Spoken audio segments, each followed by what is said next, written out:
Pawmi Community Day is this weekend in Pokemon GO. Yes, I shaved my beard. How does it look?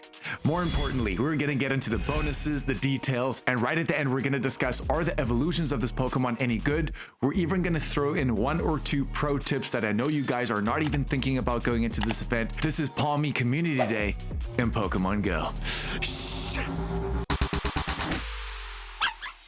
As usual, let's kick off with the dates. It's going to be kicking off this Sunday, May the 11th from 2 to 5 p.m. local time, so a 3-hour time frame, which means it's time now to focus on our featured Community Day Pokemon. Pawmi. Pawmi is an electric type Pokemon originally coming from the Paldea region in Generation 9. Pawmi can evolve into Pawmo using 25 candy, which actually becomes an electric and fighting type Pokemon, but to evolve Pawmo into Pawmot, you're gonna need 100 candies, but outside of this event, you're gonna need to walk 25 kilometers with Pawmo as your buddy, which is pretty steep, but luckily during this event, you're only gonna need to walk 1 kilometer with Pawmo as your buddy to get the evolution of Pawmot, which is also an electric and fighting type. Let's talk about this Community Day move very quickly before we move on. Guys, they've extended the time frame up until May 18th for you to get the Community Day move on Pawmot, which is gonna be Brick Break.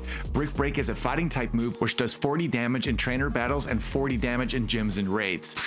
Bonuses time. Okay guys, so the first bonus, as we said, is gonna be that 1 kilometer evolution bonus, which is gonna be lasting for 7 days going into Pawmot, so make sure to take advantage of that. But the main bonus on this day is gonna be quarter egg hatch distance. We've got a really good tip for you guys on that specific point. It's gonna be 2 times catch candy for catching Pokemon, 2 times the chance of trainers level 31 and up receiving XL candy from catching Pokemon. Lure modules activated during this event are gonna last for 3 hours, and the same goes for incense. The incenses are gonna last for 3 hours, but remember that does not include the daily incense. We can take snapshots to get photobombed 5 times from Pawmi, and probably one of the biggest bonuses that we always touch on is that trades are going to cost 50% less Stardust, but more importantly, you can do 1 additional special trade per day, which means you can do 2 up to, I think it's 7 o'clock on that day. Please take advantage of this. Look at the results on screen right now. We've got some incredible results from this, as we say every time. Field research during this Community Day is of course going to be focused on Pawmi, the electric type, but more importantly, we can get some Stardust, some Great Balls, and some Ultra Balls too to add to your collection. And if you guys want to know the 100% IV for Pawmi coming from field research, it's going to be 272. So remember that. Pretty easy one to remember. Screenshot it if you need it. And one more thing to add to that, of course, we can get the special background, which is going to be the Might and Mastery background, just like it was for something like Feraligatr. One of our Community Day members, we mentioned this in the last Calm Day video, actually got a Hundo Feraligatr or a Hundo Totodile. You can check it on screen right now with that background. Super sick. Pokestop showcases will be returning again. Remember to enter your XXL Pawmos as well as your XXL Pawmots into your showcases. You can win some premium rewards such as some lure modules, lucky eggs, as well as some XP. But more importantly, you can work towards that platinum medal, which requires you to win 100 showcases. So remember to enter those. There's going to be a paid timed research ticket for a total cost of $2 if trainers want to upgrade their experience, where you can get 3 additional encounters with Pawmi, which have that Might and Mastery special background.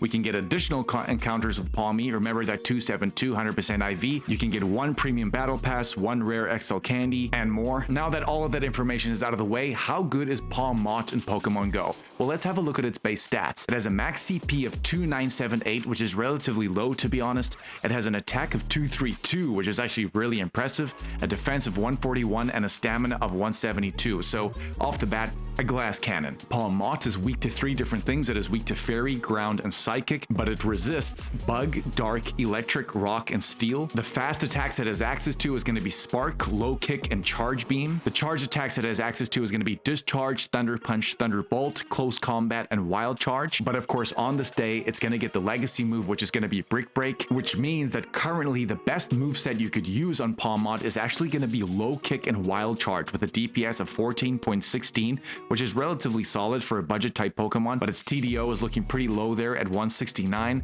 and of course it's going to get boosted in cloudy and rainy weather because of that electric and fighting typing. But how good is Pawmot considering these stats? Well, let's look at PvP very quickly. In the Great League right now, Pawmo is actually ranked higher with its XL form at 790, and Pawmot is taking the 864th spot.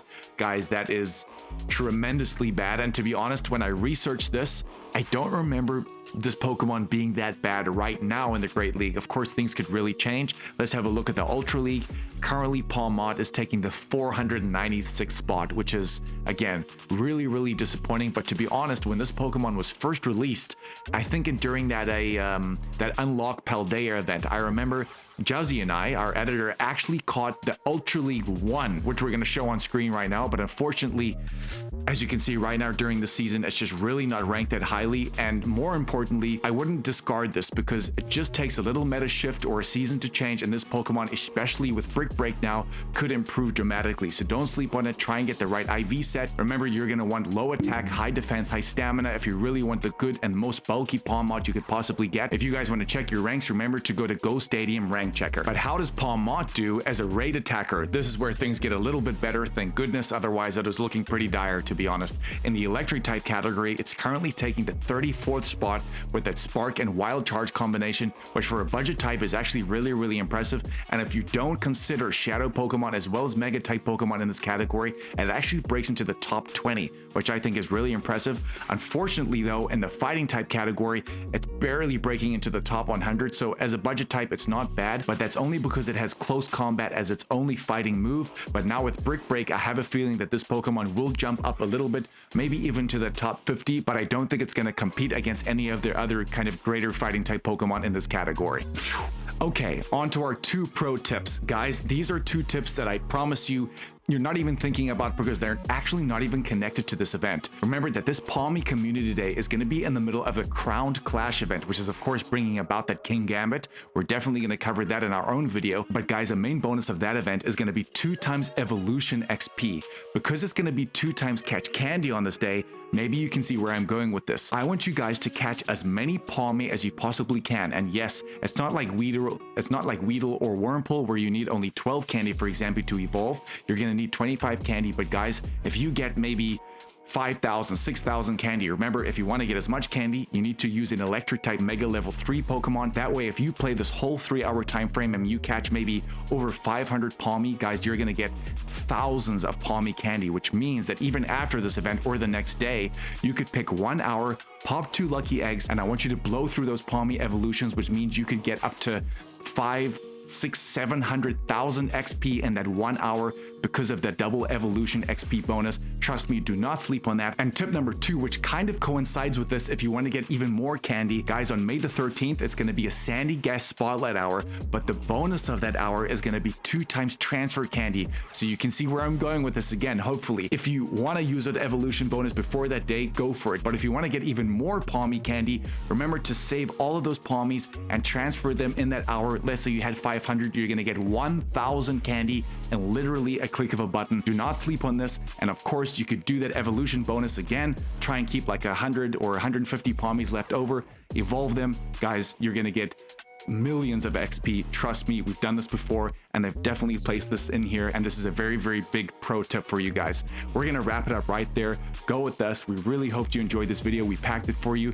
Thanks so much for being here. The channel is growing. Appreciate all your comments, subscriptions, and of course smash that like button. It really helps us grow. Love you guys. Go with us and we'll catch you in the next one, baby.